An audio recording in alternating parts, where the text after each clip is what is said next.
Hello बच्चों, आज हम इस वीडियो में पढ़ने वाले हैं कक्षा 6 का बहुभुज का प्रश्नावली 12.2, जिसके सभी प्रश्न हम लोग करने वाले हैं इस वीडियो लेक्चर में। इससे पहले हम लोग पढ़ते हैं त्रिभुज के बारे में, उसके बाद प्रश्नों को करना आसान हो जाएगा। चलिए त्रिभुज को पढ़ते हैं। त्रिभुज के प्रकार पढ़ते हैं। त्रिभुज दो प्रकार से बांटे जा सकते हैं।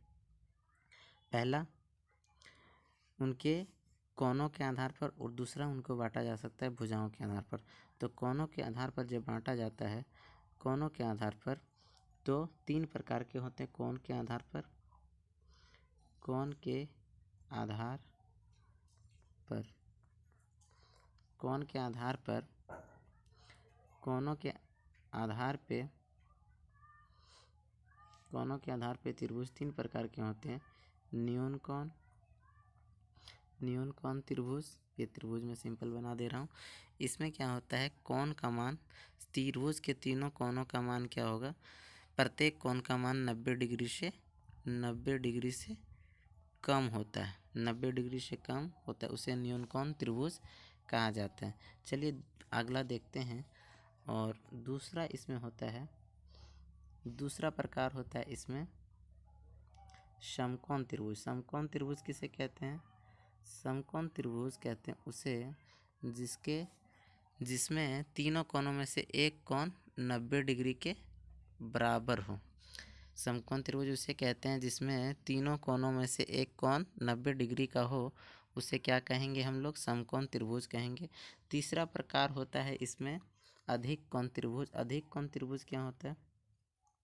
अधिक कोण त्रिभुज, अधिक कोण त्रिभुज में क्या होता है, किसी भी तीनों भुजाओं में से कोई भी एक भुजा अगर 90 डिग्री से अधिक हो जाए, 90 डिग्री से अधिक हो जाए, तो उस त्रिभुज को क्या कहा जाता है? ध्यान से सुनिएगा। तीनों कोणों में से कोई भी एक कोण अगर 90 डिग्री से अधिक हो जाए, तो उस त्रिभुज को कहा जाता है अधिक कोण त्रिभुज। ओके, समझ गए। चलिए अब भुजाओं के आधार पर हम लोग पढ़ते हैं। भुजाओं के आधार पर भी त्रिभुज तीन प्रकार के होते हैं। कितने प्रकार के? तीन प्रकार के। चलिए देखते हैं तीन प्रकार कौन कौन से होते हैं। तीन प्रकार भुजाओं के आधार पर, भुजाओं के आधार पर, भुजाओं के आधार पर, भुजाओं के आधार पर तीन प्रकार के होते हैं। पहला होता है समबाहु, समबाहु त्रिभुज। इसमें क्या होता है, इसके तीनों भुजाएं इसमें बराबर होती हैं। तीनों भुजाएं आपस में बराबर, तीनों भुजाएं आपस में बराबर हो जाती हैं। अगर कोई त्रिभुज ऐसे है, इसकी तीनों भुजाएं अगर बराबर हो जाएं, इसकी तीनों भुजाएं अगर बराबर हो जाएं, तो इसे बोला जाता है समबाहु त्रिभुज। चलिए अगला प्रकार पढ़ते, इसका क्या होगा। अगला प्रकार में इसका होता है समद्विबाहु, समद्विबाहु त्रिभुज, समद्विबाहु त्रिभुज। समद्विबाहु त्रिभुज में क्या होता है कि त्रिभुज की किन्हीं भी दो भुजाएं आपस में बराबर होती हैं और एक भुजा बराबर नहीं होती। जैसे इसमें अगर ये भुजा अगर बराबर है, तो इसे क्या कहेंगे हम लोग? समद्विबाहु त्रिभुज कहेंगे। चलिए अगला इसमें पढ़ते हैं। तीन प्रकारों का होता है, जैसे हम बताए थे सम, और तीसरा प्रकार इसका है विषम बाहु। तीसरा क्या है? विषम बाहु त्रिभुज। विषम बाहु त्रिभुज तीसरा प्रकार होता है, और इसका मतलब होता है कि त्रिभुज के तीनों भुजाओं में से कोई भी भुजा एक दूसरे के बराबर नहीं होगा। तीनों भुजाएं क्या होगी? अलग अलग होंगी। ये 2 होगा, ये 3 होगा, ये क्या होगा? 4 होगा। इस तरह करके कोई भी भुजाएं आपस में बराबर नहीं होंगी, तो उसे कहते हैं हम लोग विषम बाहु त्रिभुज। चलिए अब प्रश्नों को देखते हैं। अब हम प्रश्नों को प्रश्नावली 12.1 को सॉल्व करने के लिए पर्याप्त चीज़ें पढ़ चुके हैं। चलिए देखते हैं क्या है। पहला प्रश्न है, देखिए देख चुके हैं, प्रश्नावली 12.2 है, क्लास 6 का है। और चलिए हम लोग पढ़ते हैं। 12.1 का पहला प्रश्न है, त्रिभुज ABC जिसमें AB बराबर 5 सेंटीमीटर, BC बराबर 6 सेंटीमीटर और AC बराबर 7 सेंटीमीटर है, तो कौन सा त्रिभुज होगा? इसको भुजा के आधार पर बोलना है। तो तीनों भुजाओं का प्रकार क्या दिया है, 5 सेंटीमीटर, 6 सेंटीमीटर और 7 सेंटीमीटर। तो क्या अलग अलग भुजाओं का प्रकार नहीं दिया, तो क्या हो जाएगा, फर्स्ट का ए का आंसर क्या हो जाएगा, विषम बाहु। तीनों भुजाएं क्या है, अलग अलग हैं, विषम बाहु त्रिभुज हो जाएगी पहला। दूसरा देखते हैं बी का क्या होगा, त्रिभुज पी क्यू आर जिसमें पी क्यू बराबर क्यू आर बराबर पी आर बराबर 4 सेंटीमीटर, मतलब कि त्रिभुज की तीनों भुजाएं क्या हैं, आपस में बराबर हैं। तो ये कौन सी भुजा हो जाएगी, ये होगी समबाहु त्रिभुज, समबाहु त्रिभुज हो जाएगी। चलिए अगला देखते हैं, और अगला देखते हैं हम लोग सी नंबर का। सी में है ए बी सी जिसमें कोण बी बराबर 90 डिग्री है। एक त्रिभुज ए बी सी दिया है जिसमें एक कोण बी 90 डिग्री के बराबर, तो वह कौन कहलाएगा, अभी बताएं हम।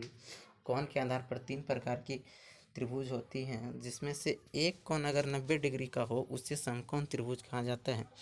इसलिए सी का आंसर होगा समकोण त्रिभुज, समकोण त्रिभुज।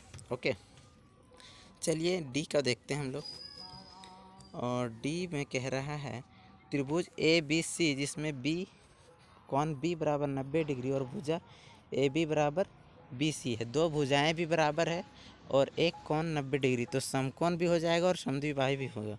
तो इसे हम लोग बोलेंगे डी का क्या हो जाएगा, डी का बोलेंगे समकोण समद्विबाहु त्रिभुज, समकोण समद्विबाहु त्रिभुज, अर्थात इसमें समकोण भी होगा और समद्विबाही भी होगा। चलिए हम लोग दूसरे प्रश्न की ओर चलते हैं। दूसरा प्रश्न देखते हैं। दूसरा प्रश्न क्या कह रहा है, दूसरा प्रश्न कहता है नीचे दिए गए त्रिभुजों के कोणों और भुजाओं को क्रमशः चांद और रूलर से मापिए, मापन के आधार पर त्रिभुजों का वर्गीकरण कीजिए।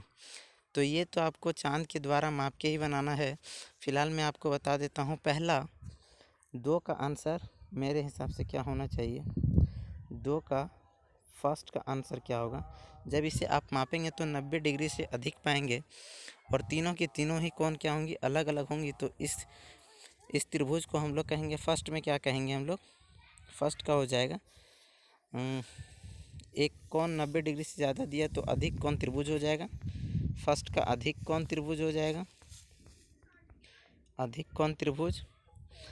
और जब दूसरा का हम लोग देखेंगे तो दूसरा का हो जाएगा समकोण, क्योंकि एक कोण 90 डिग्री का दिया हुआ है, जो कि ये वाला क्यू जो है ये 90 डिग्री का दिया हुआ है, इसलिए दूसरा का हो जाएगा समकोण त्रिभुज। चलिए तीसरा देखते हैं, और तीसरा क्या होगा, तीसरा दिया हुआ है इसमें 2 कोण मुझे लग रहा है आपस में बराबर हैं, तो इसमें हमको लगता है इसका आंसर होना चाहिए समद्विबाहु